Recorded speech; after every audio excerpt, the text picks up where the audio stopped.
Okay, we got enough for a quorum? Okay, we'll bring the meeting to order, the Public Safety and Security Policy and Finance Committee, and start out with the roll call. Please take your seats and calm, quiet down. Representative Cornish. Here. Representative Johnson. Everybody quit talking, please, and sit down. All right, go ahead. Representative Johnson.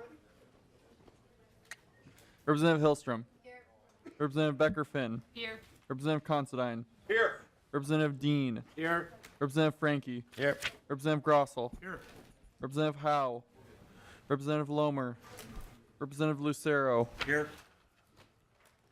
Representative Newberger. Ready to serve. Representative O'Neill. Here. Representative Pinto. Representative Ward. Representative Zerwas.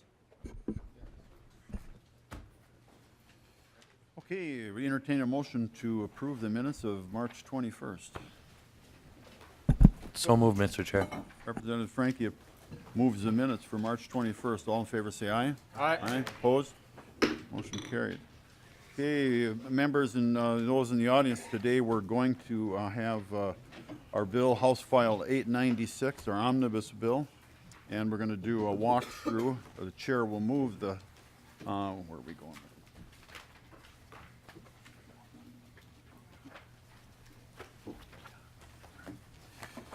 So House File 896, the chair will offer the DE3 amendment. You get it in the like.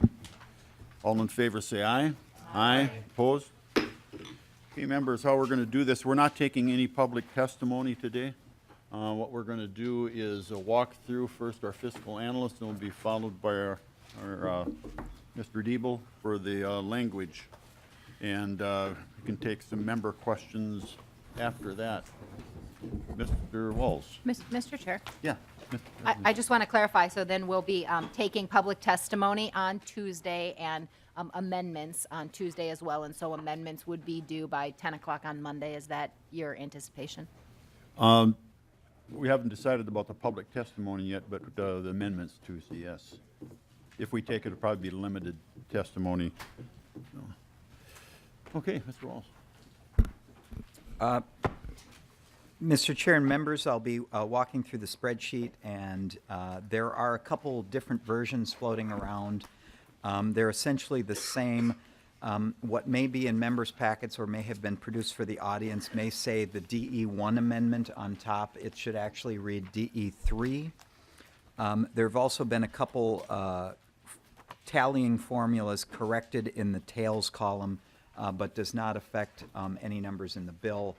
And so the House column should be the same in either version of the spreadsheet. I'd first like to make a couple general statements about dollars that were provided in the bill. The governor's budget had provided 1% and 1% for annual inflationary salary increases to all agencies, and then some additions were made to other agencies on a case-by-case basis depending on their needs and their request. The numbers in the spreadsheet and in this bill reflect the 1% and 1% for all agencies. Everyone is treated the same, but there are the additions that the governor had made in several areas were not included. Also, finance committees in the House were given the directive to pull out money for pension fund increases. The governor had made some suggestions to the Pension Commission on how to deal with ongoing shortfalls in state pensions, and those recommendations were reflected in agency budgets. House leadership has decided that those will be dealt with in the pension bill, so money for pensions will be dealt with elsewhere, but have been removed from the agencies in the bill to be dealt with in that other area. All requests by agencies to fund their health care cost increases for state employees were also included. So pensions were moved elsewhere. There is 1 and 1 for salaries and employee health care increases in all the agency budgets. And with that, Mr. Chair, I will start with the Supreme Court on page 1. In addition to those increases for health care and compensation, On line 12, there is funding for House File 1148. All peace officers serve a restraining order, and I believe this was for systems work for the courts to be able to implement the provisions in that bill. In civil legal services, on line 18, the governor's budget had included $1.9 million a year in an increase. The House budget, or House File 896, includes a $131,000 increase each year. That is a 1% increase on the agency's on civil legal services base. The Court of Appeals, outside of the increases for compensation and employee health care, there were no initiatives in that area. Moving on to district courts, again, the salary and health care increases, but in addition to that, there was a new judge unit provided. The district courts had asked for two new judge units. One was provided. That will fund a total of 3 FTEs instead of 6. $100,000 a year was provided for treatment court sustainability. And House File 2051, seatbelt use for evidentiary purposes, was included. The fiscal note reflected the need for an additional judicial unit in conjunction with that bill. Moving down to line 51, the guardian ad litem, dollars were included for the 1% salary and the employee health care, but no other initiatives were funded. Mr. Chair, the same is true with the tax court. The additional maintenance of their new case management system was not provided, nor the dollars for rulemaking. The Uniform Laws Commission had no request, so they received their base budget. That moves us to page 3. The Board of Judicial Standards had asked for secretary retirement payout. That was later rescinded and removed from the governor's budget, so nothing appears on that line. They requested $10,000 in the second year for employee salary and fringe. That was funded. The Public Defense Board, there was no funding for additional staffing. However, the salary and insurance costs were included. And on line 99, there is the staff positions included in the fiscal note for House File 1572, lifetime conditional release of certain sex offenders. Mr. Chair, sentencing guidelines received their request for salaries and insurance. In the Department of Public Safety, under Homeland Security and Emergency Management, on line 116, the governor had requested $20 million to add to the disaster contingency account. $2 million was granted. Mr. Chair, moving down to line 122, there was additional funding for House File 1802, supplemental nonprofit security grants at $75,000 per year. This is enough to fund one grant per year at the maximum allowable level, or multiple grants if they come in at a lower amount. On line 123, House File 1179 was Representative Newberger bill for emergency response teams. The funding for those teams was set to expire. This continues the 3 teams, I believe, in St. Cloud, Duluth, and Moorhead at even $184,000 each per year for 2 years. There are no tails for this request. They must go to the firefighter board in the future to ask to be included in ongoing funding. Oh, and Mr. Chair, that is from the fire safety account. The funds are taken. That is not general fund. Mr. Chair, moving to the next page, the Bureau of Criminal Apprehension. Again, basic increases for salary and health insurance. The money was provided on line 139 for a new predatory offender registry system. It is $4.1 million in this biennium and $400,000 a year ongoing after that for maintenance of the system. The request for an additional, for one additional firearms examiner was included. The governor had requested 2. The drug monitoring analyst was not included. The additional personnel for the criminal history system maintenance staff was not included, but one additional drug chemistry staff was funded. On line 145, House File 1148, all peace officers allowed to serve restraining orders. Funding from that fiscal note was included on that line. Mr. Chair, moving down to the fire marshal. On line 155, the committee had heard a bill recently that was the recommendations of the fire board, and that included a request for $7,097,000 for the fire marshal. 800 had been removed from that request, which was to go for additional inspections of schools and expand to private schools. That was not included, bringing the result of the funding to $6.297 million per year. Of that amount that was reduced, $552,000 was given to the emergency response teams, which I just mentioned briefly, and the addition was then given, the balance of that was given to the Board of Firefighter Training. So on line 167, we have the Board of Firefighter Training. There's a line for increased firefighter training and education, their request for Task Force 1 and the Minnesota Rescue Team. Again, all these funds are from the fire safety account. Mr. Chair, moving to line 178 on page 5, gambling and alcohol enforcement. The Gambling and Alcohol Enforcement Division had requested two additional agents,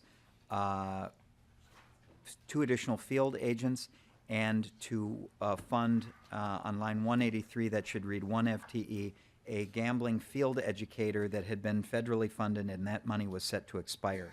$90,000 is included to fund one of those three positions, and it is up to the Gambling and Enforcement Division, Alcohol Enforcement Division, to decide how they choose to spend it.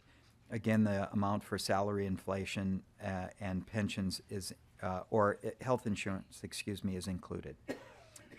Mr. Chair, on line 194, the Office of Justice Programs, the governor had recommended an additional $1 million a year for the Violent Crime Coordinating Council.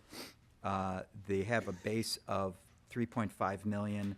1% was granted on that base, so there is a $35,000 increase for the Violent Crime Coordinating Council. On line 201, the Pathways to Policing program is a new program. Will get $500,000 per year in ongoing funding. On line 202, House File 2068, Terrorism Recruitment Prevention Grants, $250,000 the first year is included. There is no ongoing funding. Line 203, House File 1932, additional money for sex trafficking grants. There's $180,000 per year to be added to the $820,000 in ongoing money, bringing the total to $1 million a year for sex trafficking grants. The language is not specific to any county. It is just general money for additional competitive sex trafficking grants. On line 209, Emergency Communication Networks, they had a small change in their request this year for salaries and insurance, and that was included. Mr. Chair, going to page 6, the Post Board,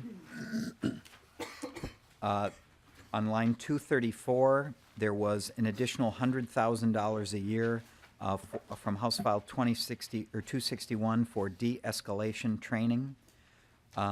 The request for an outreach officer was not funded. The peace officer training assistance, there was $7 million a year added. That is from the general fund, and that is ongoing money with tails. In the private detective board, they initially had no requests. The governor's supplemental recommendations, which came out a few days ago, added $2,000 the first year and $3,000 the second year for salaries and insurance. That was included in the House bill.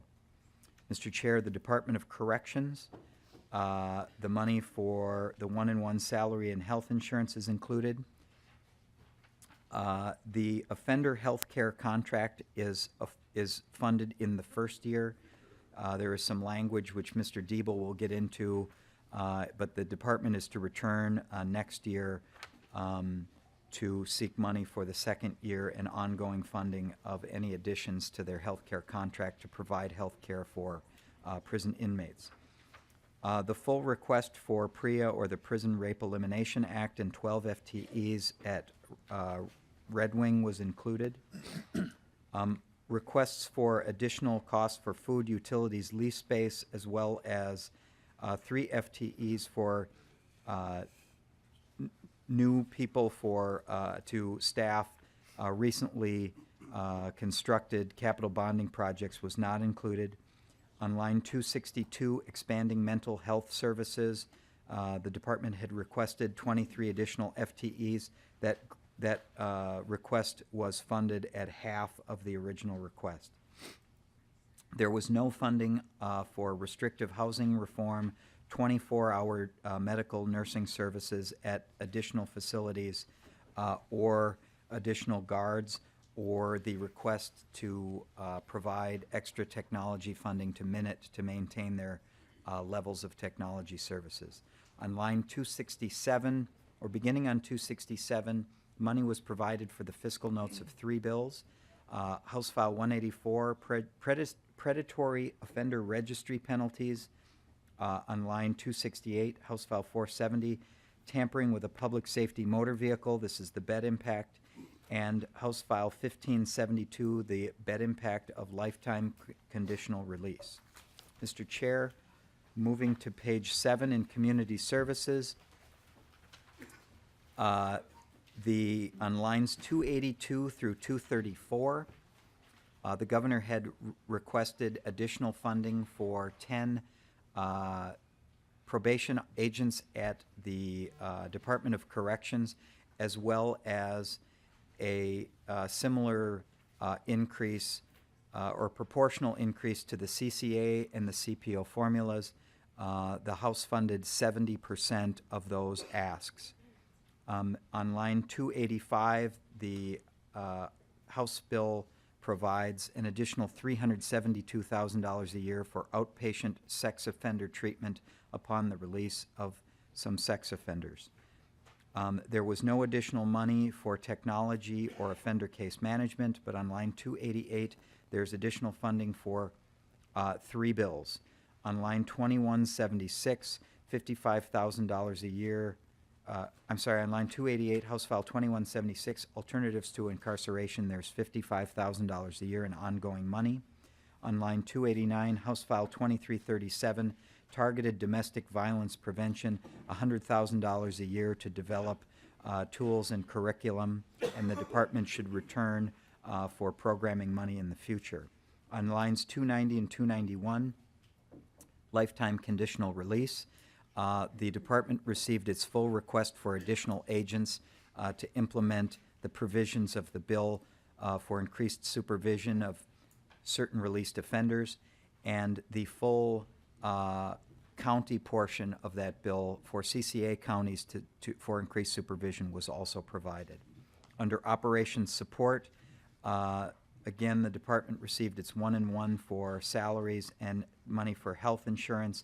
There was no funding for technology. There is, on line 304, $208,000 the first year for House File 1510, and that is to transfer to the Department of Administration to do due diligence and have an appraisal done on the facility in Appleton. Mr. Chair, going to the last page, page 8, a couple other items of note. On line 323, there was the drug sentencing bill from last year. I believe that is Chapter 160, Laws of 2015. This reduced some drug sentencing and created a new community justice account that was to be funded with $461,000 as an ongoing base for this program. The money is captured in fiscal 2018 and 19 and spent in other places in the bill, but then the funding returns in 2020 and 2021. And Mr. Chair, on line 325, there is a $1 million transfer from 2018 and 2019 from the MinCore fund to the general fund. Those are dollars that are captured and spent elsewhere in this bill. On line 331, there is the $9.2 million is counted to fund the deficiency to the Department of Corrections healthcare contract in the current fiscal year. And Mr. Chair, also of note, on line 339, the House bill does not remove the sunset for the pipeline safety and rail assessment that the governor suggested be assessed to continue some programs within the Department of Public Safety. Mr. Chair, that concludes my walkthrough of the spreadsheet. Any questions on this spreadsheet? Representative Dean. Thank you, Mr. Chair, and this would be a question for Mr. Walsh. As I look at line 165, and I look at the totaling of the, from 155 and 158 and 159, and I don't know if this is just something that I'm not understanding, but when we look at the governor's recommendation, it's $11,494, and then $588,000, which equals $12,000 or $12,082,000. And on what we're proposing in this budget, there's an additional $512,000 that doesn't appear to be calculated in. Can you explain why that doesn't seem to be additive in that number? Mr. Wolf? Mr. Chair, I mentioned at the beginning of my remarks that I was alerted by the Department of Public Safety that there were a couple totals formulas that will be corrected in future versions of the And spreadsheet. this is one of them? And this is one of those. But the governor's request, or in the governor's column, those numbers are correct. The bill that was brought forward by the firefighters to provide $7,097,000. We removed $800 again for those school inspections. So $62,97 is the result of their appropriation. But these totals will change on future versions of the spreadsheet. Representative Hillstrom. Thank you, Mr. Chair. So to follow up on that, then is there a subtraction that happens later on, or does that put the spreadsheet over the target? Mr. Walsh. Mr. Chair, Representative Hillstrom, these are not affected by the target because these are fighter training account dollars and not general fund dollars, and the budget resolution only refers to the general fund. In speaking with some representatives of the firefighters earlier, it's their request that if we reduce the fire marshal by $800,000 for those school inspections and apply additional monies to the ERT teams, the bill currently has that money pumped into firefighter training. Their request would be to take that out, let that fall to the bottom line, and let the board decide or arbitrate where those dollars would be spent in the future. Mr. Chair. Representative Hillstrom. Thank you, Mr. Chair. To follow up then, so all of the formula changes that need to be made are in special revenue and not in the general fund, so there will be no general fund target issue. Mr. Walsh. Mr. Chair, Representative Hillstrom, there is no target issue. The bill currently spends to the nickel its target money, and no future spreadsheets or any corrections to the spreadsheet that I'm aware of do not affect the target unless we were to reduce an appropriation for something. Okay, other members, let's move on to Mr. Diebel and the language.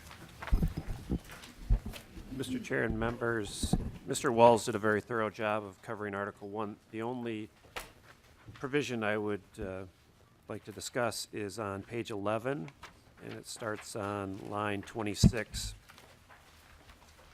It relates, it's a new rider related to offender health care, and it directs the commissioner to, when the department is in need of a new contract, to in addition to requesting offers for services, to also go out and make sure that they have at least 5 providers identified and solicit bids from those to make sure that the process is competitive and that they are able to get the best deal possible on inmate care. And on page 12, it directs the commissioner to give a summary of that process and the bids in their next biennial report to the legislature after entering the contract. That's the only provision I wanted to cover in Article 1. I'd ask that you recognize Mr. Johnson to cover Articles 2 through 4.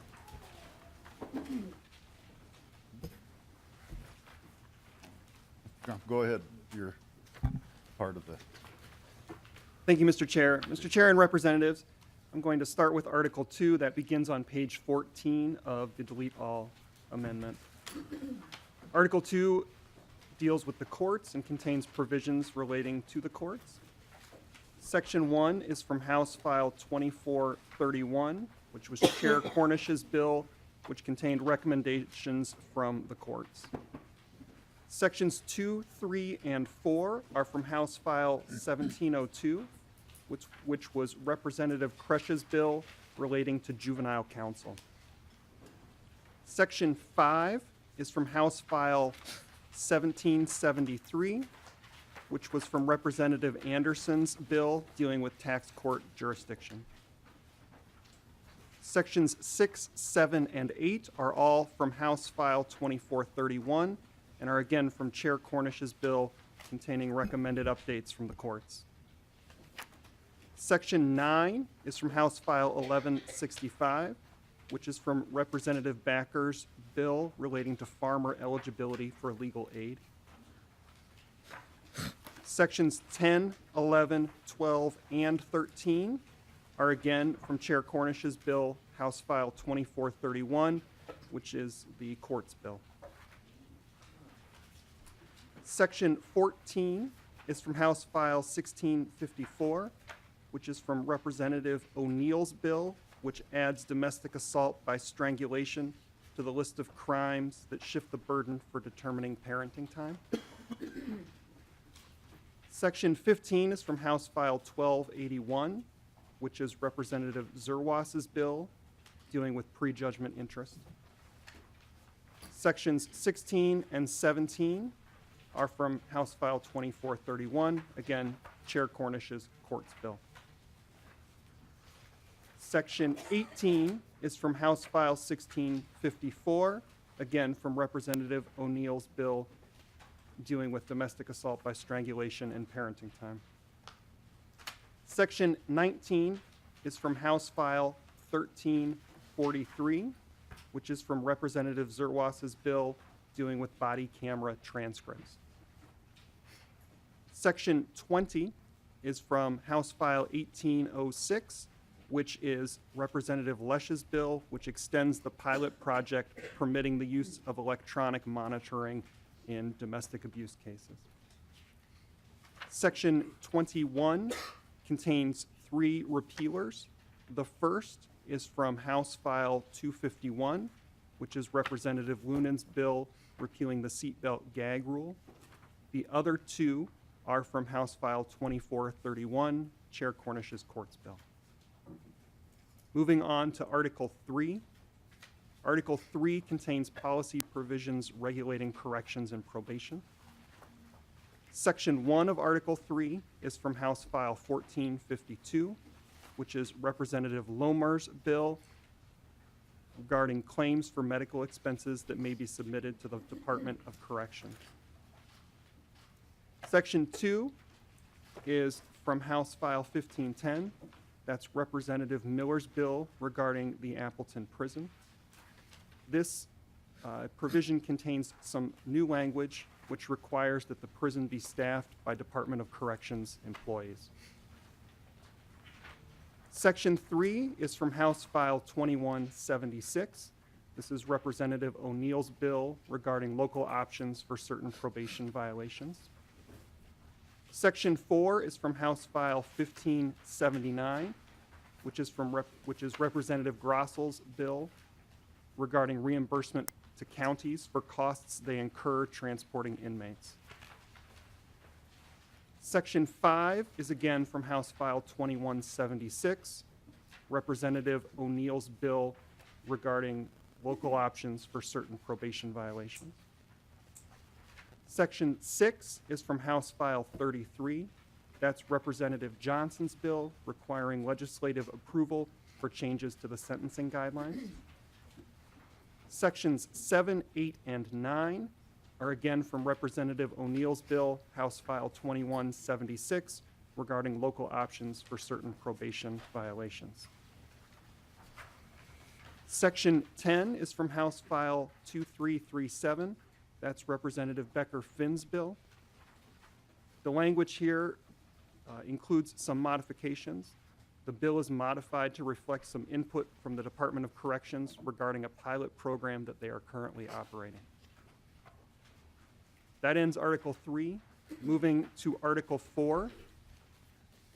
Article 4 contains policy provisions related to the Department of Public Safety, driver's licenses, nonprofit security, peace officer training, and crime victims.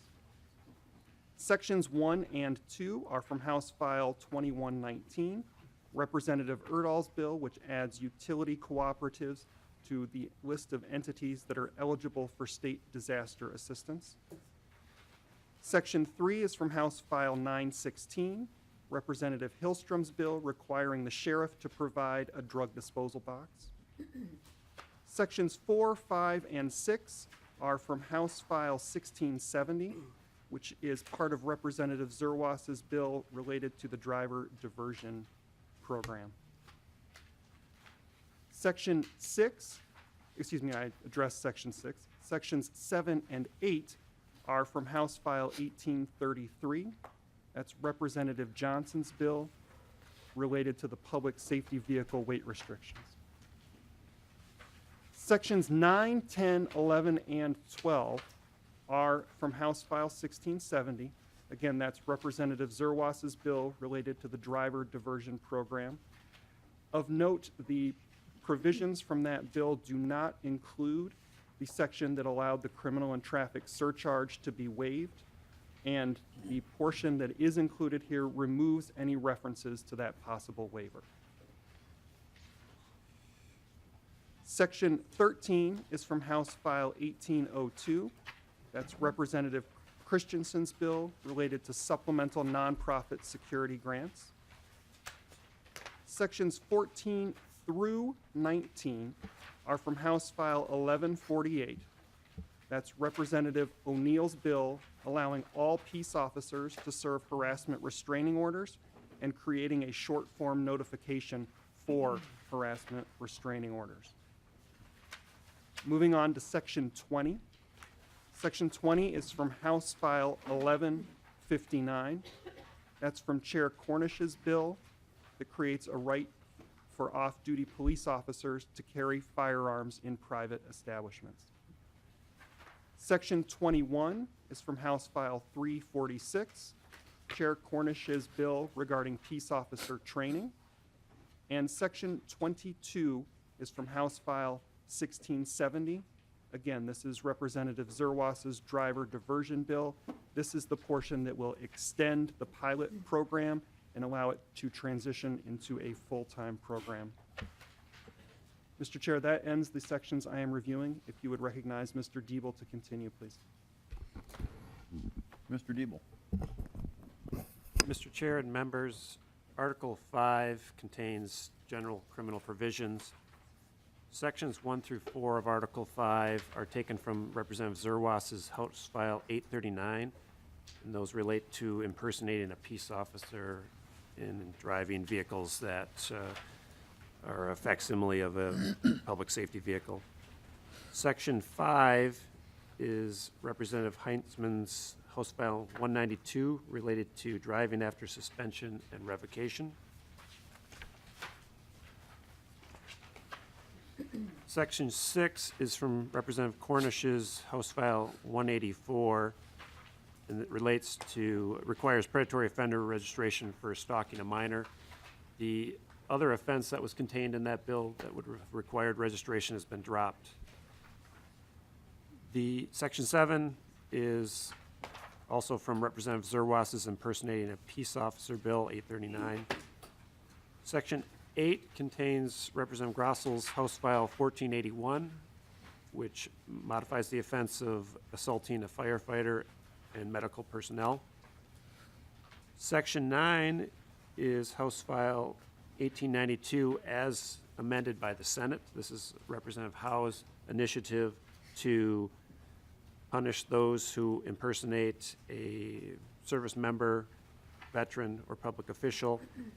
The modification in the Senate requires a proof that the impersonator is intended to wrongfully obtain money, property, or other tangible benefit because of his or her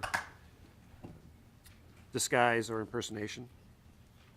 Section 10 is another section from Representative Zerwas's House File 839 related to impersonating a peace officer. As is Section 11 relating to impersonating a security guard. Section 12 is a modification of Chair Cornish's House File 470 regarding tampering with public safety vehicles. Section 13 is Representative Lucero's House File 1601 related to trespass on a school bus. Section 14 contains Representative Clark's House File 1429 regarding geographic restrictions.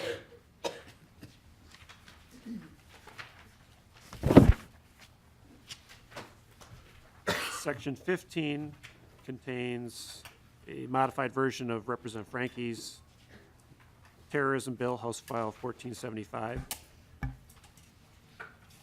The significant changes are that the definition of act of terrorism has been modified and restricted. Section 16 is modification of Representative Zerwas's obstructing traffic or public nuisance law. It contains the Senate version of this bill. That's House File 390 and Senate File 676. Sections 17 and 18 are from Chair Cornish's House File 184, and they increase the penalty for intruding on someone's privacy and aggravated violations of the stalking offense. Section 19 is a second provision from Representative Zerwas's obstructing traffic on the freeways, as well as, and this one addresses the issue of obstructing transit operators. And that again is House File 390. Sections 20 through 25 are taken from Representative Lunen's House File 187, and they regulate the tampering with electronic terminals. Sections 26 and 27 contain the last two provisions from Representative Zerwas's impersonating an officer bill. And the final section of Article 5 is from Chair Cornish's House File 184, and it directs the Sentencing Guidelines Commission to increase the severity level of offenses that were modified in this article. Turning now to Article 6, entitled Criminal Sexual Conduct. This article contains Representative Grossel's House File 1572 as presented to the committee with one modification. In Section 4 of the Article 6, the language directs the courts to make days of adjudication in criminal sexual conduct cases available to the public via their public website, so that they would be searchable and not just accessible at the courthouse. Article 7 is entitled DWI and contains Chair Cornish's House File 2364, which is the recommendations from the DWI Task Force. And conclude with Article 8, entitled Controlled Substances. This is Representative Zerwas's House File 1875, which is the Board of Pharmacy's bill bringing the schedules in compliance with the board's schedules contained in rules.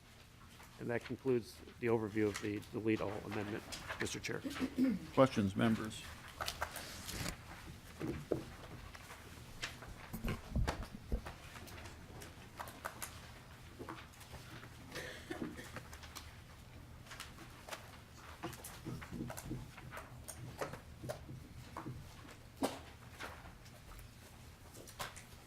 Okay, members, questions? Where we proceed from here is markup and amendments on Tuesday. And the amendments will be due by 10:15 on Monday. Any questions, members? Representative Hilstrom. Thank you, Mr. Chair. Mr. Chair, given that we've had that discussion about what kinds of public testimony might be taken, will you be posting some directions so the public knows what you'll be permitting? I assume that, I mean, we know that there have been public hearings on all of the policy provisions that are in the bill, but some of them do have some modifications. But there has been no public testimony on the budget numbers at least. So, Mr. Chair, I would ask that you be clear in that posting about what kinds of public testimony you might be willing to take, so folks know. Right, I agree.